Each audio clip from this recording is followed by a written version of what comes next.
العار يا شيخ العار يا بابا سله عار سلطان الحكم يا سيدي أحمد سيدي محمود أيام العزم يا بابا يا بابا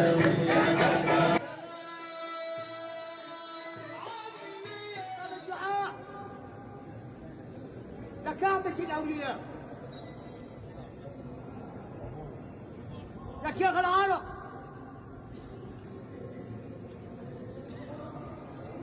من كام يوم كان مولد السيد البدوي، وكلنا شفنا اللي حصل من بعض الناس هناك من شوية غلو ومشاهد أثارت الجدل.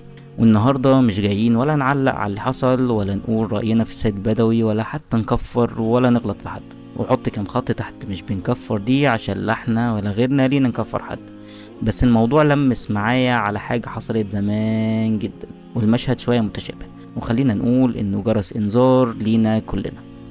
يلا نبدأ.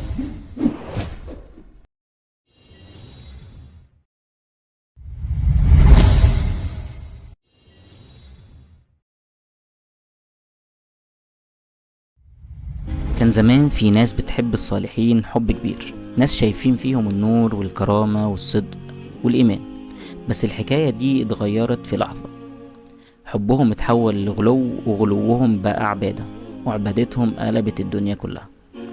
النهاردة هنحكي حكاية بدأت بود وسواع ويغوث ويعوق ونسرى، وانتهت بمواكب وموالد وزغاريد وأناشيد وعبادة. والخوف ان تنتهي قصتنا النهاردة زي ما انتهت قصتهم قبل كده.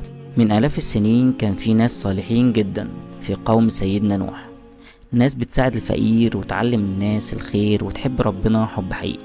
فلما مات الناس اتأثرت جدا وقالوا ازاي ننسى الناس دي، لازم نفضل فاكرينهم. بدأوا يعملوا تماثيل على شكلهم، مش عشان يعبدوهم لأ، بس عشان يفتكروهم ويتباركوا بيهم. عدت السنين والأجيال الجديدة جت ونسيت المعنى الأصلي، وبدأوا يقولوا دول وسطاء يقربون إلى الله زلفى، ومن هنا اتولدت عبادة الأصنام. الغريب إن نفس الدايرة دي بتتكرر النهاردة، مش في الجاهلية لأ، في عصر العلم والوعي والإسلام. ناس بتحب الأولياء بتحترم الصالحين، ودي حاجة كويسة جدا، بس في لحظة بيتحول الحب ده لطلب المدد منهم والتوكل عليهم والدعاء ليهم بدل الدعاء لله. وده بالظبط اللي حصل في مولد السيد البدوي السنة دي وسنين فاتت. يا شيخ العار يا شيخ العار يا بابا سله عار سلطان الحكم يا سيدي أحمد سيدي محمود أيام العزم يا بابا يا بابا يا شيخ العار يا شيخ العار يا بابا سله عار سلطان الحكم يا سيدي أحمد سيدي محمود أيام العزم. الناس جم من كل مكان عاوزين البركة والشفاء والفرج، بس بدل ما يرفعوا ايديهم للسماء ويدعوا ربنا رفعوها للضريح ودعوا السيد البدوي.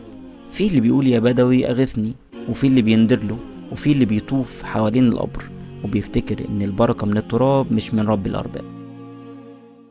وخلينا نسأل سؤال هنا، يا ترى لو السيد البدوي بنفسه كان واقف وشايف المشهد ده كان هيبقى راضي؟ اعتقد مفيش صالح هيرضى ويوافق ان ده يحصل. خلينا برضو نأكد ان المشكلة مش في حب الاولياء، المشكلة في المغالاة. في لحظة بيتحول محبة الصالحين لشرك من حيث لا نشعر. يعني كفار زمان لما كان بيجي الصالحين ويقولوا لهم اعبدوا الله وحده وسيبوا اللي بتعبدوه ده، كانوا بيقولوا وقالوا لا تذرن آلهتكم ولا تذرن ودا ولا سواعا ولا يغوث ويعوق ونسرا. اما بقى بعض المسلمين دلوقتي اللي بقوا بيغالوا في حب الاولياء، لما حد بيجي يقول لهم سيبوا اللي بتعملوه دوت احنا بيقولوا كمتصوفه ولسنا شيعه. بيقولوا علينا ان احنا عبده الاضرحه. بيقولوا على المتصوفين انهم عبده الاضرحه. نعم، نحن عبده الاضرحه التي تقربنا الى الله سبحانه وتعالى.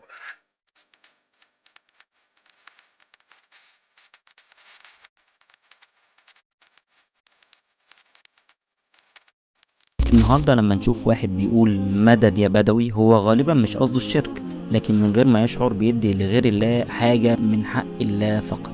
وده اللي الإسلام حذر منه عشان ما يحصلش زي ما حصل قبل كده. مشكلتنا إننا بننسى النية والحد الفاصل، ومن حبنا للناس الطيبة ممكن نقع في الغلط. السيد البدوي والإمام الشافعي والإمام الحسين وكل الأولياء ناس ربنا رفع قدرهم، ولكنهم بشر ماتوا، وفضل ربنا حي لا يموت. لو بتحبهم بجد ادعي لهم بالرحمة، مش تدعي بيهم، اقتدي بأفعالهم مش بقبرهم. الإسلام مش ضد الحب، لكن ضد إن الحب يتجاوز درجة ننسى رب الحب نفسه. الحكاية دي مش عن مولد السيد البدوي بس، دي عن النية والتوازن والتوحيد.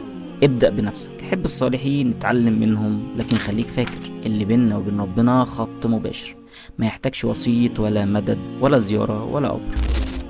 دي كانت حكايتنا النهاردة. لو شايف ان العبرة وصلت، شارك الحكاية، ممكن توصل لحد تاني محتاج يسمعها. قولولنا في الكومنتات رأيكم في حكاية النهاردة، ولو في قصة او حكاية حابين نتكلم عنها اكتبوها لنا برضه في الكومنتات. اشوفكم على خير، سلام.